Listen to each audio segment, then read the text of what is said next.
Blessed are the peacemakers, for theirs are the kingdom of heaven. President Trump is on day one of a 4-day journey in the Middle East. He's thinking of adding a 5th day.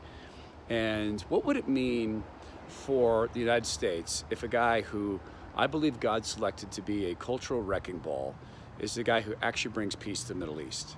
President Trump has talked about some separation between us and Israel, lowering, maybe ceasing some of the military aid so that Israel stands on its own. That's not necessarily getting rid of an important ally, and as Christians, we're to stand with the Jewish people, even though the nation of Israel is a hard left nation in trouble.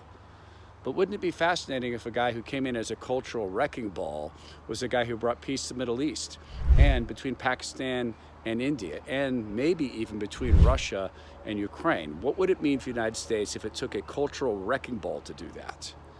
It would mean that prior to this, the establishment did not want peace. The whole notion of always on war, that was not a hippie thing. Hippies could have been right about things. They're wrong that war is not sometimes a solution, even biblically it is. But how much glory would it bring to God Almighty if we finally got to understand some more of the purpose behind the presidency of Donald John Trump? It's not just revealing the corruption of DC and the systems and the Mockingbird media, but maybe it's to bring peace. Man, that would bring glory to God.